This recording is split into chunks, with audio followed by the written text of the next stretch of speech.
Hello, Sir David the Bard. I'm coming to you from Switzerland, and hell, it's cold here. I'm up in the mountains. There's a little village up here called and that's my German.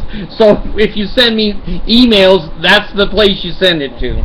Anyway, I have a president of my fan club, and this is the fans that I have. There's no humans. It's just fan club. Anyway, Anna, you know who you are. You know who you are. You send any more of those 16-year-old pictures to the Bard, I'm going to have to get a defibrillator. Anymore. No more. Anna, just send me your old and fat pictures and fat ankles and frown. Send those to me, and I'll be able to relate to you. Anyway, she sent me a cute article here. I did miss it. Sometimes I get my ideas from my people, and Anna sent me one and said shame on me for missing this one. Well, it's right. It's Desert Industries, and I've got it here, and I put a link down. Local boy finds shocking items at DI. Mother takes action. Well, all right, here we go. This is reported in the Beehive Bugle, B-U-G-L-E. Putting the Utah in truth. I don't know what that paper is. Let's see if there's a date on it. Well, you can look at it in the Google will pick it up. Respectable Sugar House youth, Timmy Roth. Now, Ross, R-O-S-S. I don't know who decided he is respectable. After he bought what he bought at DI, I'm surprised that they call him Timmy Ross respectable. Tuesday afternoon, from the 2100 South Desert Industry, he came home with a bag full of what his mother calls, quote, devil-worshipping garbage, unquote, including a 1997 issue of Victoria's Secret and cake pans with penis-shaped molds. A pan with a penis-shaped mold.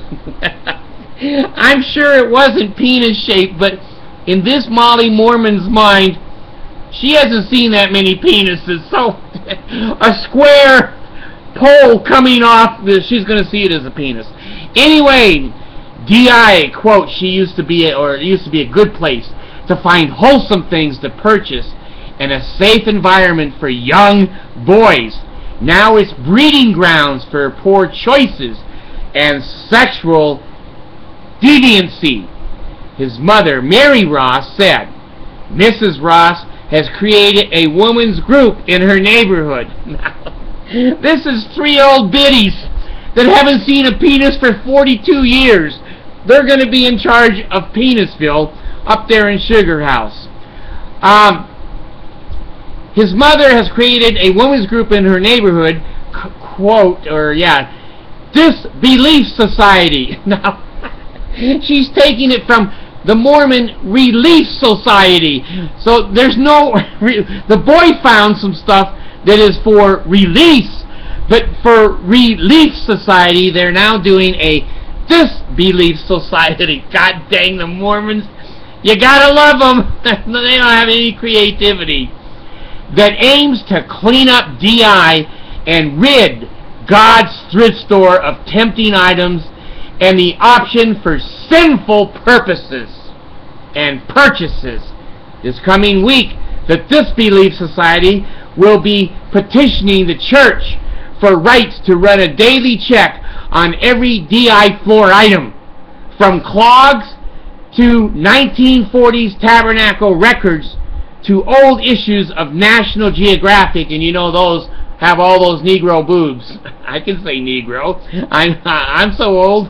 I don't have to do politically correct. It's my show, Negro boobs. They don't want the black or the white boys seeing that stuff. To make sure everything is up to their standards, not the Mormon standard, but the disbelief standards. I just want my children to grow up in a world where they don't have to think about sex. Now, it doesn't say here how old her son is, but I don't care how old he is. If she thinks he's going to grow up without thinking of sex, This mother is in Fantasyland. She's riding on the Enterprise, the starship. She's going where no woman has gone before. Boys think of sex. They don't have to think of sex. It says Bedella Thomas. Oh, Bedella. Now, there's a modern girl, Bedella. It's like Bertha. Bedella Thomas, another mother on the board of disbelief. Well, there's 3 of them on the board. There's no articles of incorporation, and they're in another damn fantasy world. It's better to pretend intercourse doesn't exist. Now, they're talking about their own personal sex lives. You know, they're talking about their own personal sex lives. It doesn't exist. Penises and silky brassieres have no place in our home, especially not our thrift stores. Brassieres. Now, how often have I heard the word brassieres after 1960? These women have got to be pushing 65 or 70. So anyway, take a look. Watch the Mormons deal with their sexual hang-ups. And I'll put a link down there, and you can read the article for yourself. So I hope this young man gets health in his navel, marrow in the bones, strength in the loins, and in the sinews. Power of the priesthood be upon me and upon my posterity through all generations of time and throughout all eternity. Bard's gone. Got to put my coat on. I'm in Switzerland. Thanks.